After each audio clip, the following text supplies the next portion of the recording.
Good morning. This meeting of the California High-Speed Rail Authority Board will be in session. Would the Secretary please call the roll? Good morning. Director Schenck? Here. Vice Chair Richards? Director Rossi? Director Curtin? Director Lowenthal? Here. Director Camacho? Here. Director Miller? Here. Senator Bell? Assemblymember Arambula? Chair Richard? I'm here. Director Camacho, will you lead us in the Pledge of Allegiance? Please stand. I pledge allegiance To the flag of the United States of America and to the republic for which it stands, one nation, under God, indivisible, with liberty and justice for all.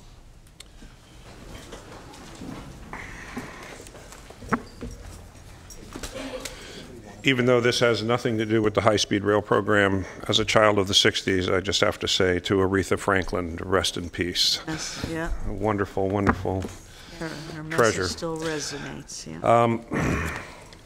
All right. We're going to start with our public comment section, but before we do, I just want to make note of the fact that our wonderful board secretary, Krista Jensen, has decided for inexplicable reasons to move on. Actually, I think it has something to do with family. I mean, who could imagine? But Krista's going to be relocating to be with her family in the Midwest and the East. And I know I speak for all of us in saying that she's done a marvelous and stalwart job supporting this board and supporting the program. And Krista, we will miss you, and we wish you the very best. Thank you so much. It's been a pleasure. Doug, where's Doug? He just stepped out. Oh, okay. I thought he had something, but we'll come back to that. We have just a few comments this morning, and we always start with our elected officials or people in distinguished public roles, and so I'm happy to have our first speaker this morning be a former member of this board, I believe a former chair of this board, and somebody who has probably the longest and most sustained record of public service in the transportation field in the state of California, and that's Rod Diridon. So good morning, Rod. Thank you. I feel like I'm very old, and I am. I'll be brief, Mr. Chairman, but I appreciate you recognizing me. I'm here to, first of all, thank you for your service. I especially defer to the mother of high-speed rail, Lynn Schenck. It's good to see Lynn again. Hold the mic closer, Rod. We served together on the board years ago. If it's not working that close, it's not working. It's good to see you again, Lynn. Nice. Great to see you. I don't know why it is that I get old and you get younger, but it just seems to work that way. And to each one of you, I know your challenges are significant. You're just at that bourning point of the most significant construction project in the state, maybe the nation's history, and it's so important that it continue on and you build it. That valley-to-valley link is, for Silicon Valley, it is a game changer. We have currently over 200,000 cars a day coming into Silicon Valley from the North Central Valley, and they're 2.5, 3 hours per direction commute, burning terrible priced gasoline, causing serious pollution, leaving before the kids wake up and coming home after the kids go to sleep, and it's not a good lifestyle. You could, your timetable time from Fresno to downtown San Jose, whatever that station's name is hard to spell. It'll come. The timetable time is less than an hour, and that will be just so important to the engine of economy in California, the Silicon Valley. So good luck to you. And let me end my comment by saying that I've had the honor of going through the early processes of setting up the U.S. High-Speed Rail Association in Washington. And I've chaired that board for the last 9 years. I'm also have the honor of telling you that I'm relinquishing that chairmanship to Dan Richard on the 10th of September. Dan is assuming charge of that very significant board that includes the top people in the nation from all the different geographic areas and all the different disciplines. And so I know the leadership is in good hands, and Dan will assume that responsibility at the U.S. High-Speed Rail Association's National Leadership Summit, which is going to be held in Silicon Valley, and we set it there in order to honor Dan and most especially to honor the governor. Quickly. Because we know from watching what's happening in the nation that our governor is the reason why we are so powerfully ahead of everything else across the nation in building this complicated project. And so we want to make sure that he gets due credit for all that he's done, and that you each get due credit, and you're all invited. There are cards out in the lobby. I'll leave them with the clerk so that she can pass them out to you. We cordially invite you to be there and celebrate Dan's ascension to the throne. I don't know if that's cause for celebration, but... Well, I think it is. It recognizes your leadership and the state's leadership in the nation. And we're the last country in the world, the last major country in the world to have high-speed rail. And California is changing that. So I'll take no more of your time.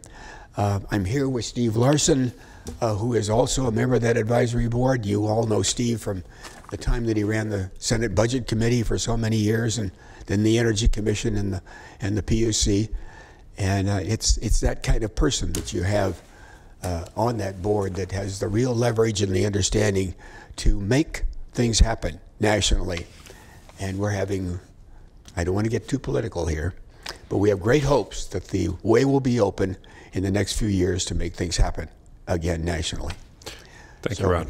Thank you for giving me some time, Dan, and congratulations to you and to the board. Thanks very much, Rod.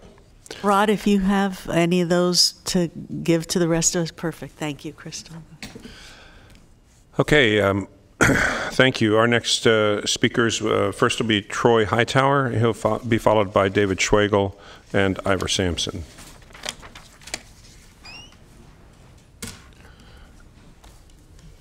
Good morning, Chair and members of the board. Before I start my prepared comments, I want to echo appreciation for Rod Dearden for his support in the Central Valley, as well as some work that he did with us for some events and activities at Cal State University, Bakersfield. Great.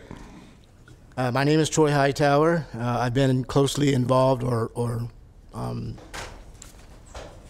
not involved directly with the development of the project, but I've followed it very closely for over 10 years. I retired from KernCog, and now I'm an independent transportation consultant. And I have comments on two topics. The first and the main one is I'd like you to consider electrifying the track from Popular Avenue, the end of CP4, downtown to the Amtrak station as an interim or near-term step towards passenger rail service from San Francisco Bay to the LA Basin. This is similar to the electrification project in the Bay Area. The new 2018 business plan does mention consideration of interim solutions that would increase ridership and connectivity to other rail systems. Here are a few of the reasons and benefits. Readiness for passenger service in downtown Bakersfield, I think, is a key one. The existing Amtrak station is a modern station that was built with excess capacity in anticipation of high-speed rail. And that was largely due to the KernCog previous executive director, Ron Brummett, who was on the original high-speed rail commission. It's adjacent to the major east-west and north-south road and transit corridors. It's bike and ped friendly. No roadway improvements are required for access. It's adjacent to the Mill Creek Linear Park, which is the major attraction for downtown Bakersfield, and it's growing. There's new retail, commercial, and both market and affordable housing going there. Since that whole area was part of redevelopment, which has since gone away, but it is, I would call, TOD ready, transit-oriented development. It would provide high-speed rail passengers a direct connection to Amtrak thruway bus service to Southern California. So that would provide access to LA, Burbank, Long Beach, Santa Barbara, Pasadena, Anaheim, San Diego, and Las Vegas. There's a number of empty bus bases there, so the service could be increased. There's a new parking lot has been built there with solar power and public charging stations. So I believe that the downtown station could serve high-speed rail passengers much earlier, at lower cost. You could begin realizing GHG reductions, and it would support the Valley to Valley, your recent Valley to Valley line. Now, compared to readiness for the proposed F Street station, you would need to acquire property and construct a station, build a major freeway interchange at F Street and Golden State, significant improvements to 7 Standard Road and Highway 99 interchange, major changes and improvements to Chester Avenue and 34th Street. All of those would be costly and will take a long time. And that area is not bike and ped friendly, and it has issues with connectivity to downtown. And there's no connectivity to Amtrak or the thruway service to Southern California. Looking at some of the bigger pictures, if you were to consider an interim station in downtown Bakersfield, after the proposed F Street and downtown, the alignments are essentially the same. So you could begin building the Bakersfield to Palmdale segment and connect to the downtown interim station. Then you'd be able to have single seat service all the way to LA by using this interim station. Yeah. And even if LGA was to be built, you could use the interim station in the meantime until it's completed. And Mr. Hightower, Troy, these are important comments, and it's important for us to hear, but I do want to make sure that we're fair to everybody who's going to speak this morning. So can I ask you to wrap up quickly? I appreciate that, Mr. Chair. And I just wanted to let you know all of the information I'm stating is from the EIRs. Right. And with that, I think I encourage the board and high-speed rail staff to consider an interim station at the downtown Amtrak station.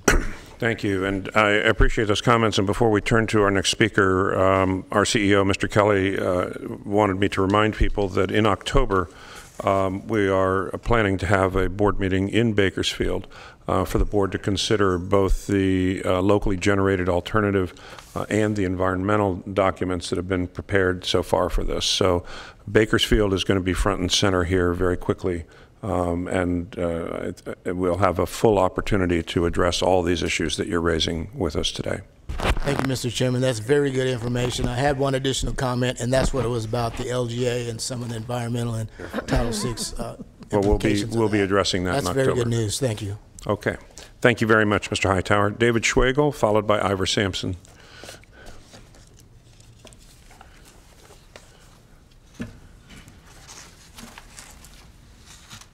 Good morning. Morning. Greetings, High Speed Rail Board. David Schwagel, U.S. High Speed Rail Association. We covered Thursday's congressional hearing and Saturday's Salesforce Transit Center opening, and we sent that Salesforce article to staff of all 6 congressional representatives at Thursday's hearing. $800 billion. That's what Congress spends every year on defense. A $50 billion down payment, in other words, pocket change, on a nationwide high-speed rail network would mean operating segments up and running, if not our entire project. And that's all possible with a mere 23 days worth of defense spending.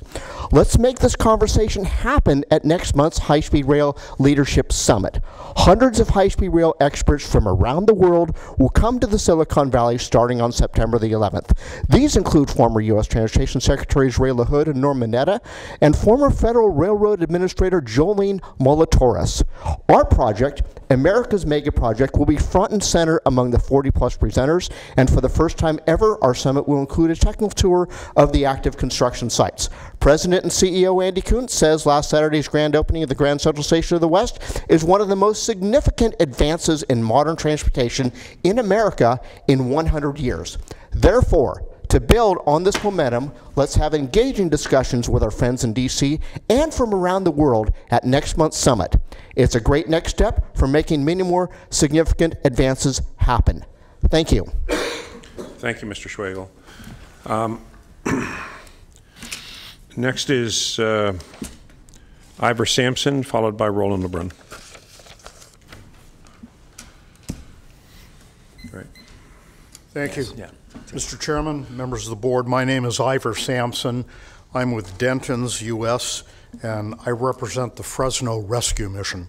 The Fresno Rescue Mission is being condemned by the high-speed rail. Over the last 3 or so years... You mean we're taking them subject to eminent domain? We're not condemning what they do. We appreciate what they do. Actually, you are. It's a question of nomenclature. Some people say eminent domain. Some people say condemnation. In either case, I am assured that high-speed rail will pay full and just compensation for the property that's being acquired. Understood. That said, I think it's important to note that we have worked cooperatively with staff for 3+ years to try and work on a schedule and procedures that would allow the mission to operate seamlessly as it moves from its original buildings into temporary headquarters and then into permanent structure. It's taken a lot of work, and for the most part, it's been a successful and cooperative effort. In May of this year, we encountered a situation that creates problems. It creates a liability, a potential liability for the mission, and it creates a potential breach of contract situation for high-speed rail. The details of that are not important to go into now. They're set forth in my letter to Chairman Richard of yesterday. We have tried for the last couple of months, since about May 8th, when we became aware of this, to get some traction with staff and with consultants, and felt like we were unable to do so. So I wrote a letter to Chairman Richard, and in the first sentence of that letter, I said, "I'm writing to seek your help in resolving a situation that has been unilaterally created by the High-Speed Rail Authority, but which potentially has very serious consequences for the Fresno Rescue Mission."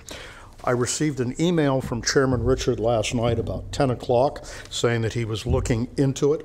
This morning I had a brief conversation with Mr. Richard and with Mr. Kelly, both of whom said they were looking into it. And I guess all I can say is my letter wanted to get your eyes on this.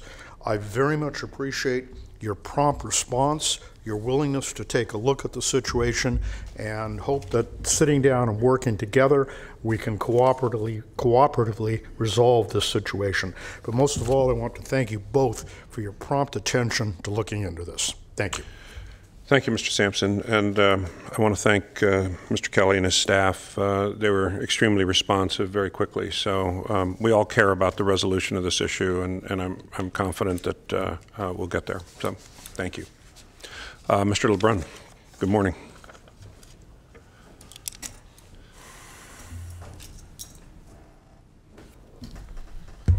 Good morning, Mr. Richard, directors, and Mr. Kelly.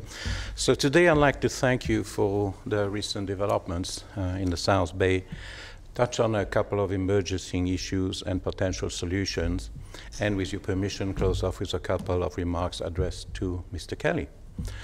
First, San Jose to Gilroy. It's obviously very early days, but I think it is fair to say that the Union Pacific alternative has been generally well received. The emerging issues are primarily related to the third track, which, as currently designed, has significant impacts on existing grade crossings and stations. In the peninsula, the issues are primarily in San Mateo County, with the addition of island platforms in South San Francisco and at the new Hillsdale Station, which I believe you know as the so-called 25th Avenue Grade Separation Project.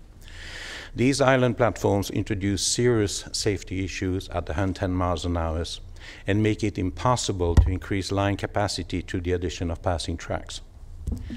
My advice here would be to increase the scope of the early train operator to that of an early rail operator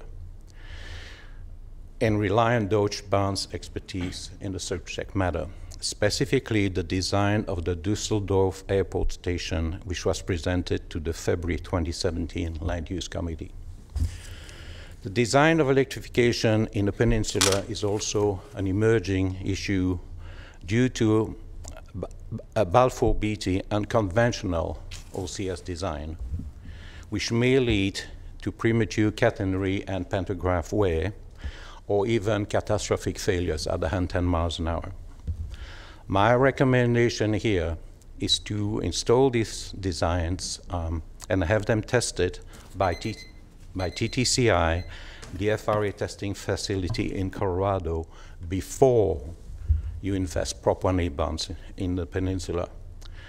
The last point relates to a letter in your packet, which is addressed to Supervisor Aaron Peskin, which introduces an alignment alternative for the downtown's extension that makes it possible to connect San Jose to Trans Bay in 30 minutes or less, as well as a connection to the East Bay that does not entail the condemnation of multiple high-rise buildings between Trans Bay and Embarcadero, and that includes one of Mr. Rossi's buildings. In closing, I'd like to address a couple of comments to Mr. Brian Kelly. First, I appreciate the plan to engage international tunneling experts, but my advice to you would be to start with international alignment experts before you start a tunnel conversation per se. And last but not least, I think that Mr. Boris Lipkin is due for a new business card, preferably without the interim bit. Thank you very much. With the what? I missed that last part. I think Brian said he missed the last part. I think I heard you say a new business card without the term interim. Is that what you said? Yes, sir. Okay. Thank you. Thank you, Mr. LeBron. I appreciate that, and we'll follow up because I'd like to make sure if you've got some written material on that, that we can have that with the staff. Okay, thank you all for coming here today. That concludes the public comment section, and we'll move to the regular agenda. Looking for Doug. Just give me 1 second. I just was trying to figure out whether we should do the closed session first because of Mike and Tom, or should we just run through this other stuff, do you think? Just bang through the agenda? At this point, I think I'd roll through it. I don't think okay. That's all right. Could you let the other two directors know that probably 30 minutes before the, okay. Sorry. I think we joined closed session. Yeah. Okay. So first item is the minutes. So we can all take note of the fact that this month I actually remembered that that's the first item. It's been moved by Director Camacho. Can we have a second on the minutes? Second. Second by Director Lowenthal. Secretary, please call the roll. Director Schenk? Yes. Director Lowenthal? Yes. Director Camacho? Yes. Director Miller? Yes. Chair Richard? Yes. Okay, thank you. Okay, item 2 is additional funding for construction package 1. Mr. Hedges, good morning. Good morning. Thank you. And I think the write-up was very good, so you can probably hit the highlights, but go ahead.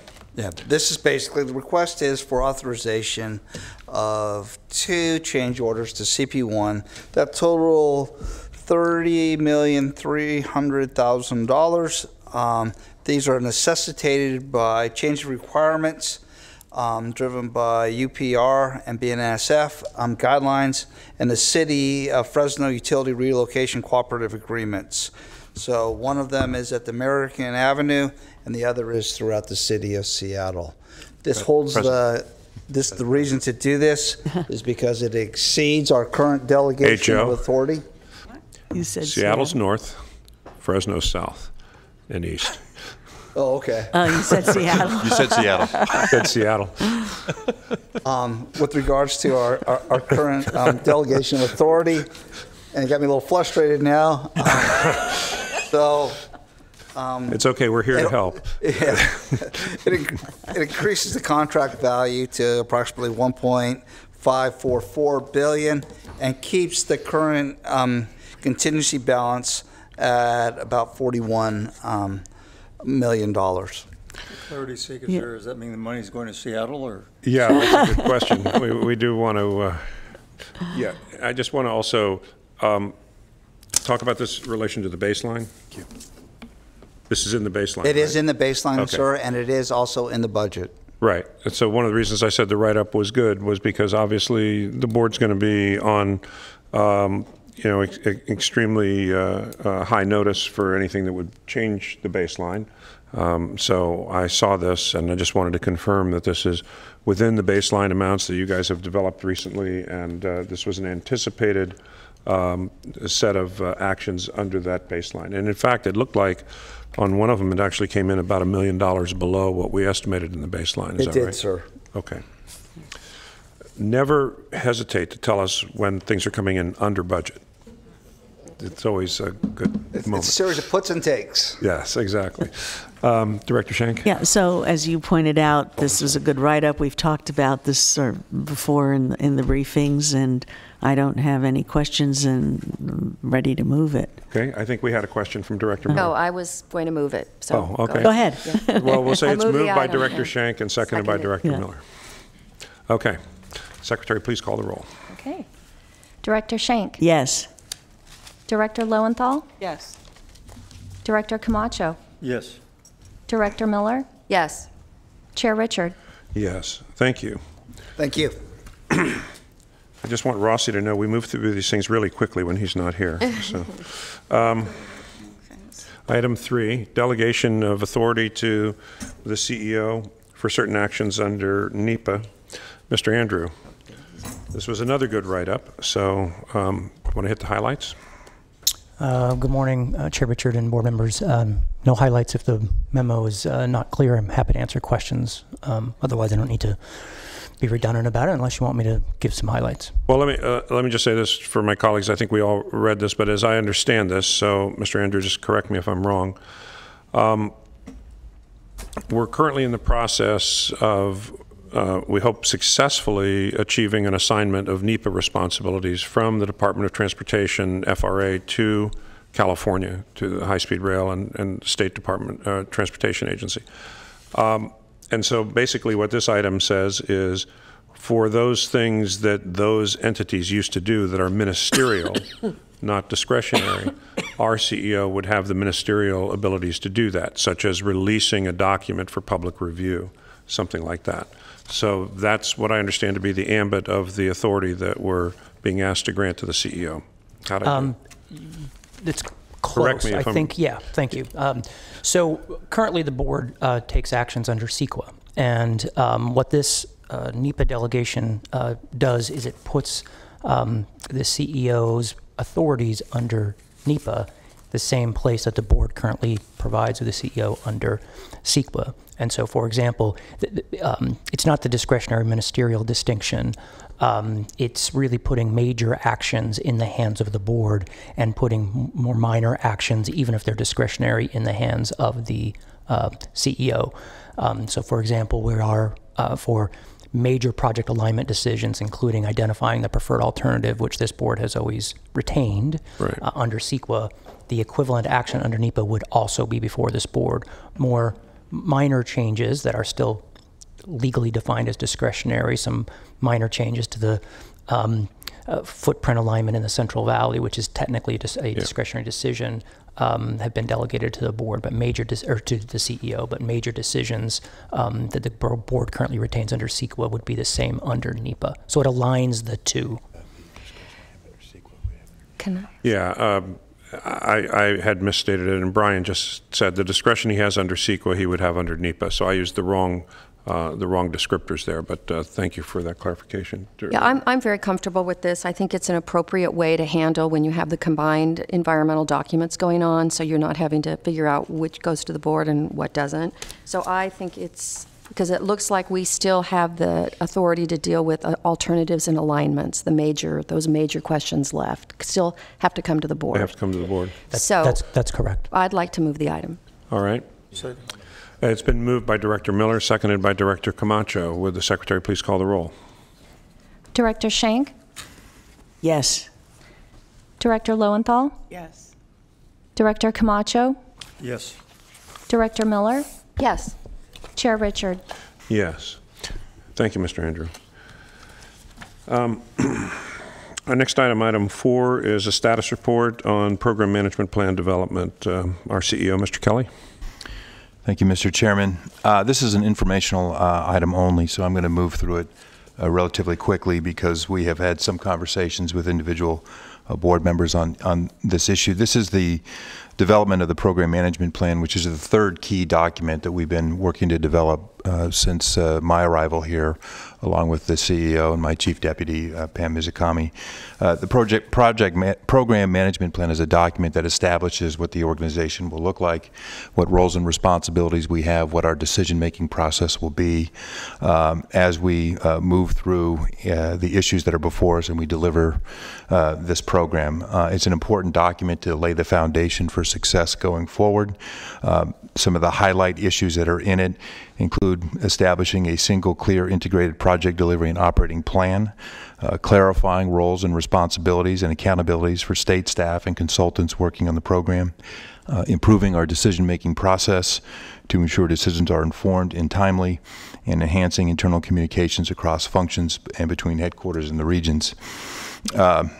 The document is not just for the purposes of us managing the program going forward, but we also share the program management plan with the Federal Railroad Administration, our federal partners, and it's due to them in September, so we will keep moving along on this. We have had some interaction, as I said, with board members about where we are on this.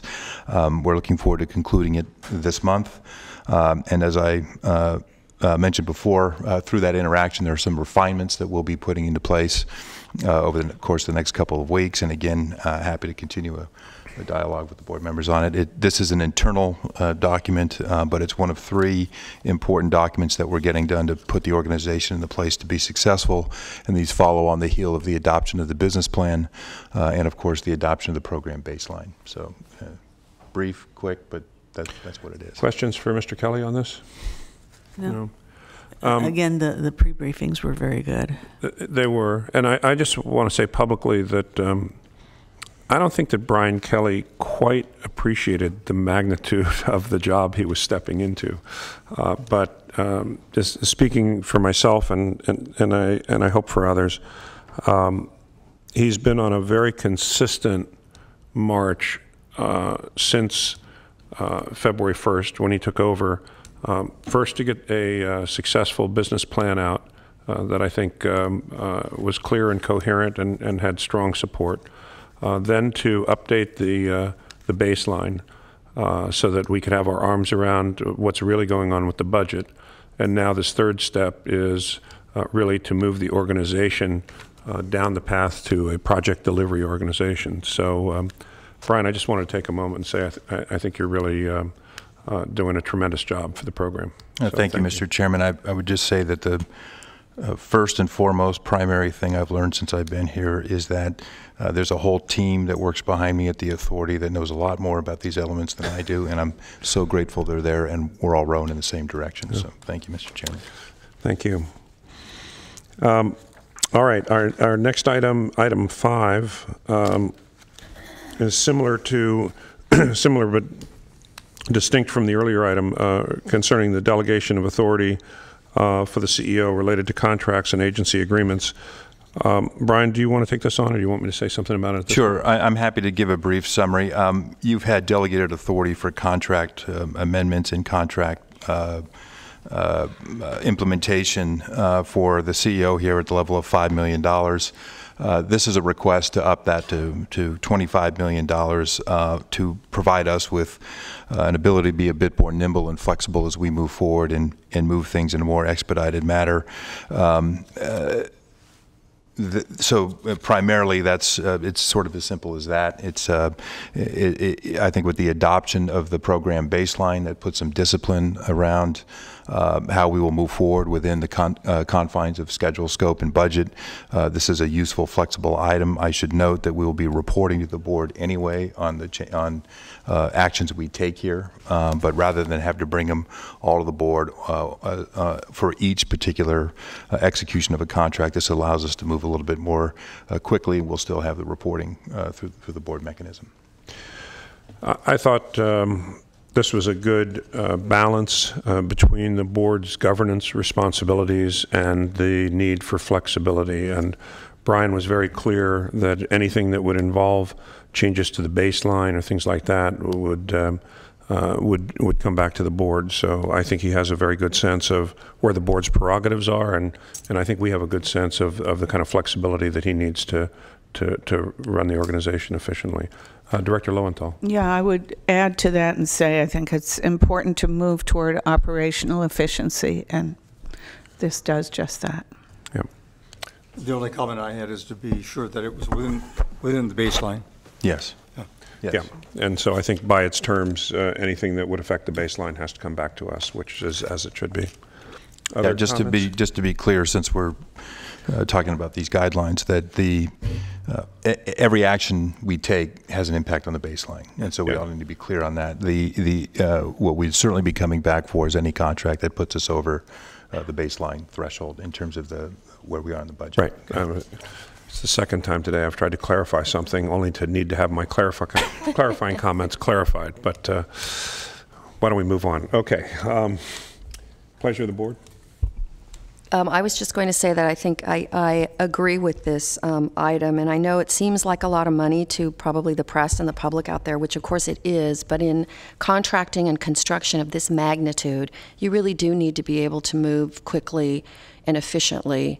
And so just the numbers that you're dealing with kind of require that we up that for you. Otherwise, you'd have to have, I'm assuming, numerous special meetings as you're trying to construct and change orders and all those kinds of things to try to get us here to understand and approve. So there is a mountain of regulations behind Brian. It's not as if he's just out there with a pen and a checkbook that he has to follow. But you will report to us, right, in the status report, I'm assuming? Yeah, we're going to be incorporating at each of these hearings going forward a CEO report to sort of kick off activities that we're undertaking that I want to just, as a threshold level, inform the board of, and that will include contracts that we enter into. And we've seen those before, so I assume that continues. So, yes. Okay, it's been moved by Director Camacho. Second. Was that you, Bonnie? Yes. Oh, I was Lynn. I'm sorry. Seconded by Director Schenck. Would the Secretary please call the roll? Director Schenck? Yes. Director Lowenthal? Yes. Director Camacho? Yes. Director Miller? Yes. Chair Richard? Yes. Thank you. Thank you. Okay, next we have a presentation on the 2018 Sustainability Report. And as Meg Cederoth is coming forward, I just want to share that when I saw her this morning, I remembered to compliment her on the last report she did, which was in January. It was on the same day we announced a 36% increase in the program cost, and of course, the discussion of her report led all the newspapers the next morning. So, but knows how to work the press. right. Anyway, actually, that was a very good report last time. So, Meg, you're on. Great. Well, thank you again for the opportunity to come before the board and present a few of the updates since January that are reflected in our 2018 report. We're going to talk about the progress since January, as well as indicate some areas where we're going to be focused in the coming year. And I'm going to start with a short video presentation that the Communications Department pulled together.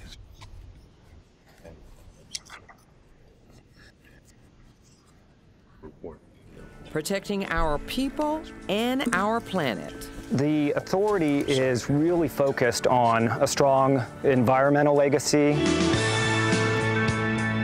These are the core principles of the California High-Speed Rail Program's sustainability commitment, as we are on a mission to be the greenest infrastructure project in the nation. A scorching hot June day, a dry, dusty Fresno field. Mark it with your hand. And history being made. Going in.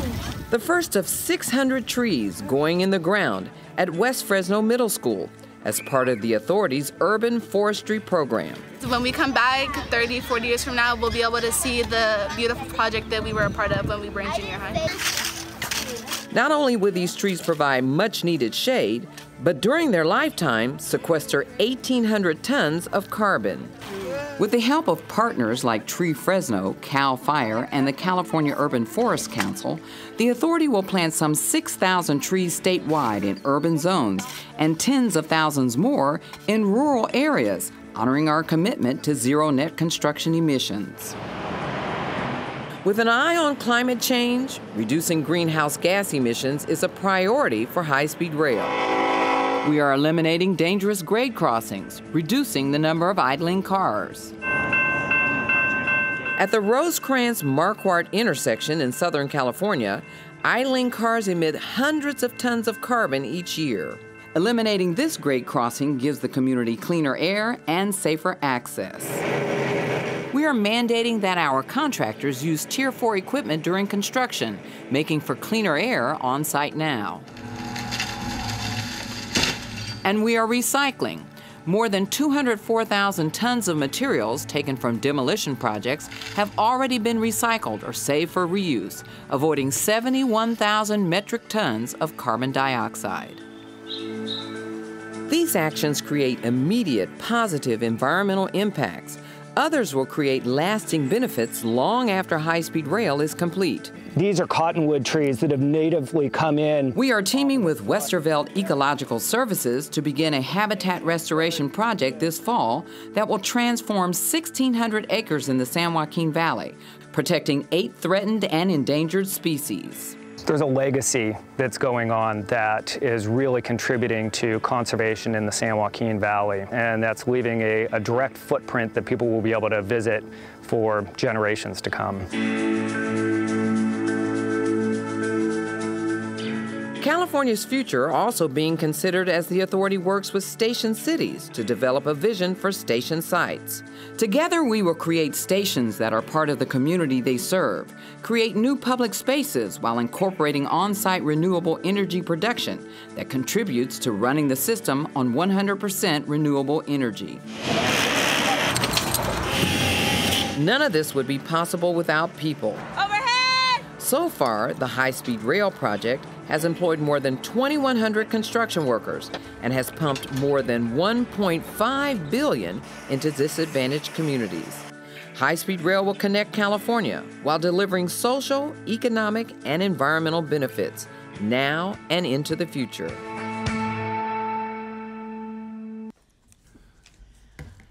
Thank you. So that was really just a brief sampling of all of the activities to date. The specific progress to date on the commitments and actions that really fall under the framework of sustainability for the authority. The annual report, as you know from previous briefings, is going into wide release today, and as you know, it assembles a wealth of quantitative and qualitative information from across the program, and it really captures the actions of nearly everyone involved in the program to deliver the sustainability vision that was articulated by the board and our executive leadership.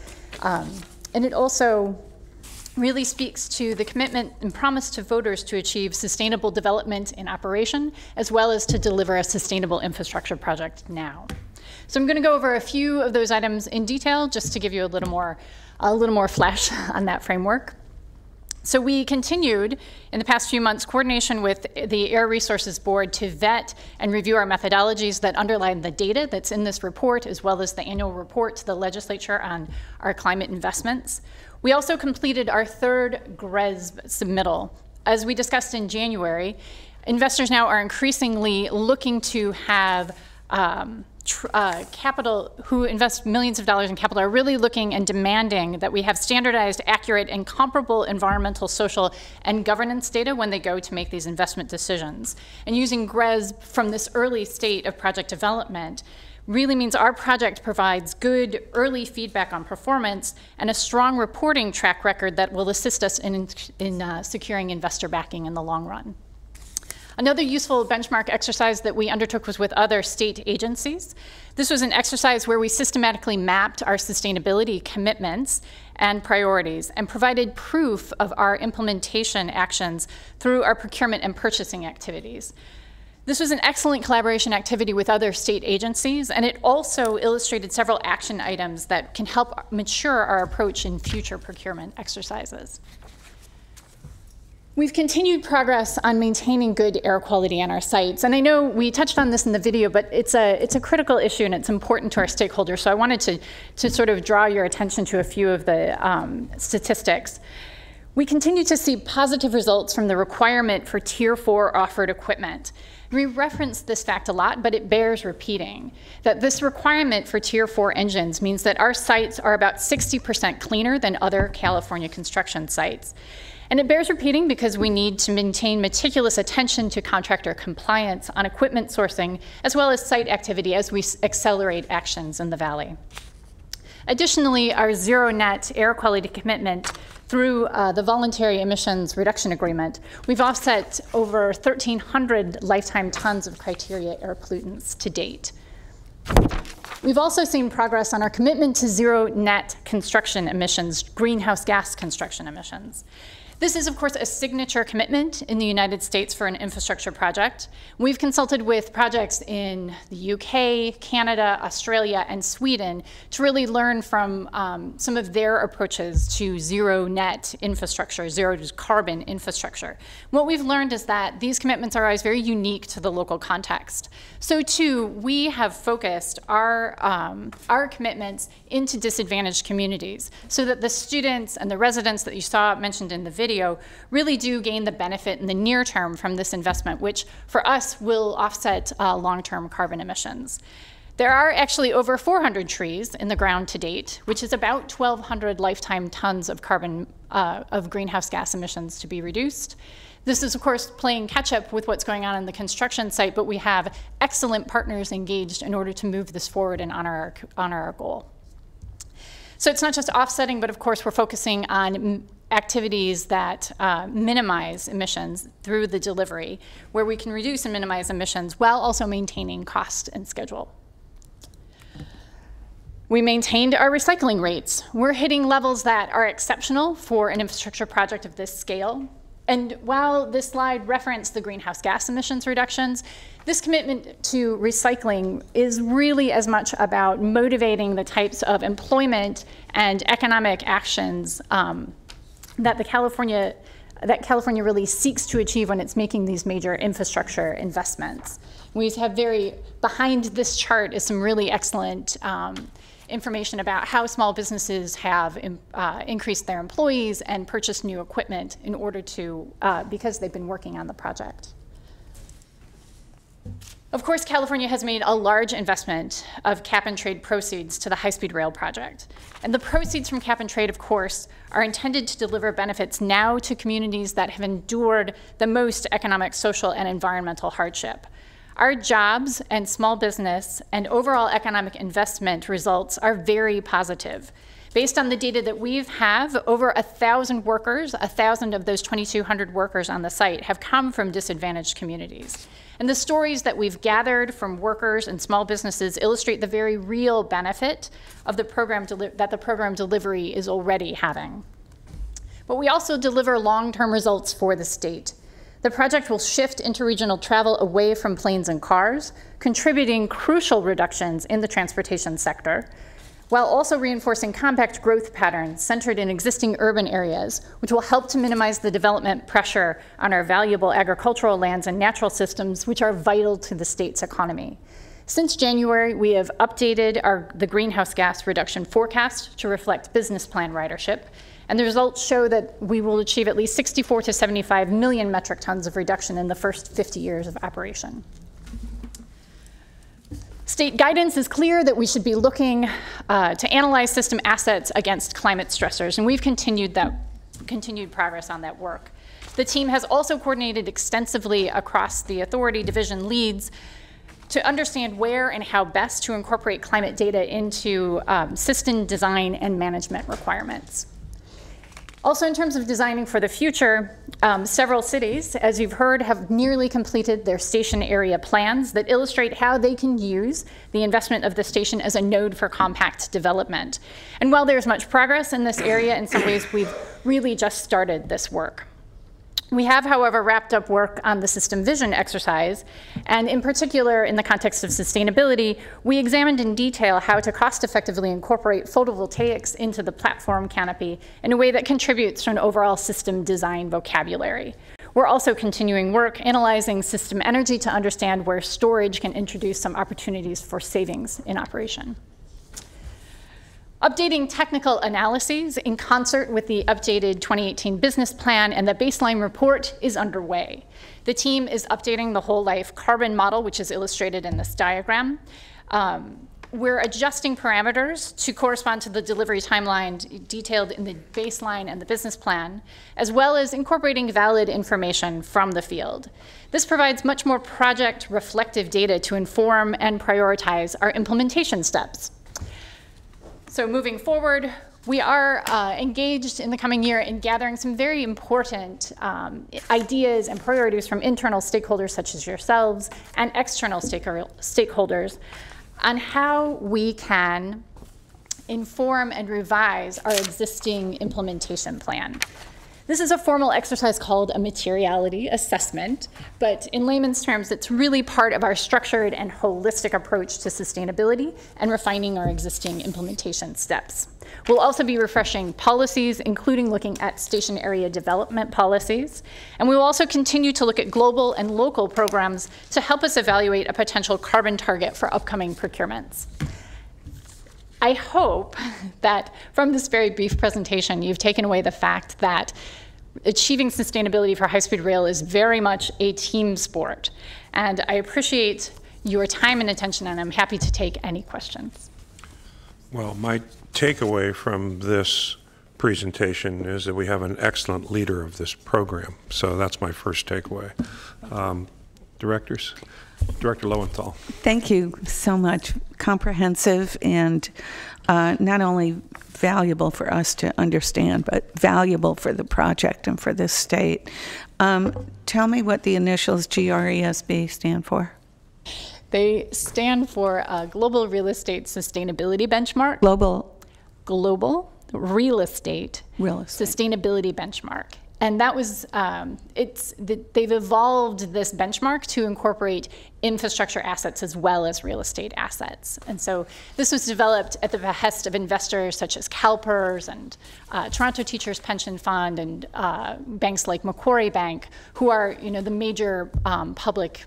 I'm glad you brought that up, actually, because I do sit on another authority, the Port of Long Beach Harbor Commissioners, and at a recent conference, one of our staff, environmental staff, talked about how critical it is for investors today that we provide all of the green building data in order for them to invest. So that's apparently a worldwide phenomenon, and we are right there ready to receive that investment. So thank you for that.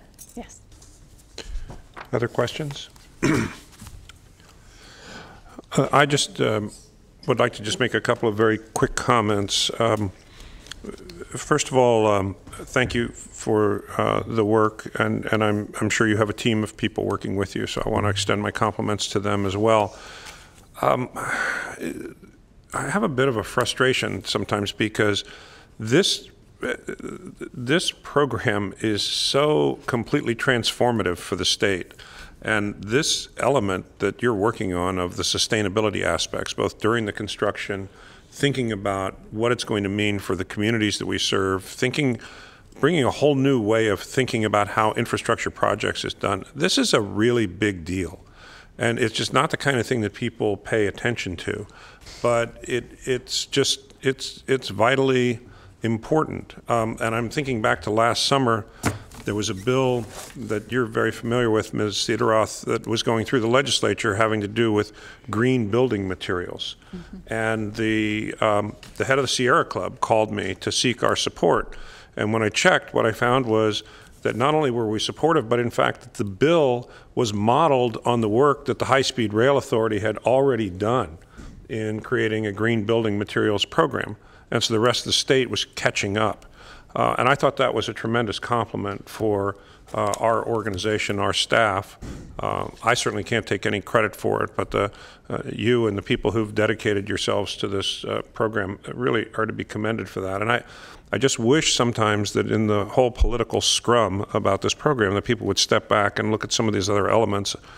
The other thing I wanted to say was that the legislature, in its considerations of the cap and trade program extension, really focused very strongly on the impact of these environmental issues on disadvantaged communities. And environmental justice is an extremely important public policy objective to make sure that people who don't have much in the way of political or economic power don't get stepped on. You highlighted in your presentation that we are giving many contracts to disadvantaged businesses in these communities. But I think it's also important to point out, I don't know if these numbers have changed, but I remember years ago reading 21% of the children in the Central Valley have asthma. 1 out of every 5 child in the Central Valley suffers from asthma. It's the result of particulate emissions from diesels, agricultural emissions, and so forth. Not only are we bringing in the best equipment with the Tier 4 diesels, not only are we planting trees and other things, but I think that we are, through the construction of the high-speed rail program and through the operation of it, going to substantially contribute to the improvement of the local environment where these factors fall most heavily on the most vulnerable, people who are elderly, people who are children, people who tend to live in these areas. And so when we're dealing with criteria pollutants, not just carbon, it's having a direct and immediate benefit for these communities. And I want to make sure that we're able to communicate to our governing body and the legislature that we are carrying out, I think, the spirit of what they tried to do in the cap and trade program extension. So I just wanted to highlight those two things, and again, commend you for your work. I have a heartfelt admiration for what you and your team have done. Thank you. Mr. Chairman, I'd just add that in addition to the presentation before the board today, we'll be making the report publicly available today as well on our website and through a press release. That's good. Okay, other questions or comments? Okay, thank you very much. I believe that brings us to the end of our public agenda. The board's now going to enter into a closed session in the anteroom just outside the doors there, after which I'll come back and report any actions. So we'll stand in recess into closed session. Thank you. Thank you. Thank you. The board has completed its closed session. There are no items to report. With that, this meeting of the High-Speed Rail Authority is adjourned. Thank you.